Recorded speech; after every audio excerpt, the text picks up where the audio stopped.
இயேசு கிறிஸ்து ஜனக்கூட்டத்தின் மத்தியில் தம்முடைய நாமத்து நிமித்தம் வரக்கூடிய நிந்தைகளை எவ்விதமாக அணுகுவது, அப்படிப்பட்ட நேரங்களில் அவர்கள் எவ்வாறு கர்த்தருக்குள் பயப்படாமல் இருப்பது என்பதையெல்லாம் குறித்து பேசி கொண்டிருக்கும் போது, சம்பந்தமே இல்லாமல் ஒரு நபர், ஆண்டவரே, எங்கள் ஆஸ்தியை பாகம் பிரித்து கொடுக்க என் சகோதரனுக்கு நீர் கட்டளையிட வேண்டும் என்று ஒருவன் கத்தி சொல்லுகிறான்.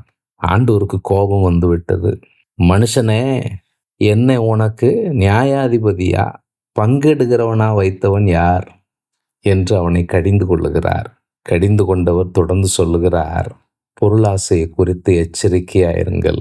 ஏனெனில் ஒருவனுக்கு எவ்வளவு திரளான ஆஸ்தி இருந்தாலும் அது அவனுக்கு ஜீவன் அல்ல. என்ன அற்புதமான வார்த்தை பாருங்கள். இன்றைய உலகம் கண் காண்கிறதுனால் திருப்தியற்ற உலகம். நமக்கு இருக்கிறவைகள் நமக்கு திருப்தியை தரவில்லை. இல்லாத ஒன்றை நோக்கி மனித சமுதாயம் ஓடிக்கொண்டே இருக்கிறது. எதிலும் திருப்தி அடையாத ஒரு வாழ்வு நிறைவற்ற வாழ்வாகத்தான் இருக்க முடியும். இது சொல்லிட்டு ஆண்டவர் ஒரு கதையை சொல்லுகிறார். ஐஸ்வர்யம் உள்ள ஒரு மனிதன் இருந்தான். அவனுடைய நிலம் நன்றாய் விளைந்தது. உடனே அவன், நான் என்ன செய்வேன், எனக்கு இதெல்லாம் சேர்த்து வைக்க இடம் இல்லையே, அப்போ நான் என் களஞ்சியங்களை இடித்து பெரிதாய் கட்டி என் தானியத்தெல்லாம் பொருட்களெல்லாம் சேகரித்து வைத்து, ஆத்துமாவே, உனக்காக அநேக வருடங்களுக்கு பொருட்கள் சேகரித்து வைக்கப்பட்டிருக்கின்றன, நீ இளைப்பாரி புசித்து குடித்து பூரிப்பாயிரு என்று சொல்லுவேன்.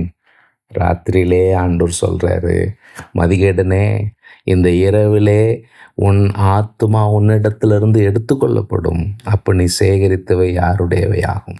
இடத்துல இந்த மனுஷன், ஆண்டவர் எனக்கு இதை தந்தார், ஆண்டவருக்கு நன்றி என்றோ, கஷ்டப்பட்டவங்க நிறைய இருப்பாங்க, அவங்களுக்கு உதவி செய்யணும் என்றோ அதெல்லாம் யோசிக்கலை.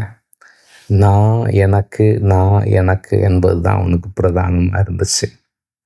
அப்படிப்பட்ட வாழ்வு ஒருபோதும் நிறைவை தராது. நீங்கள் எப்படி இருக்கிறீங்க? தேவனிடத்தில் ஐஸ்வர்யவானாயிராமல் தனக்காகவே பொக்கிஷங்களை சேகரித்து வைக்கிறவன் இப்படியே இருக்கிறான். நம்ம எப்படி இருக்கிறோம்?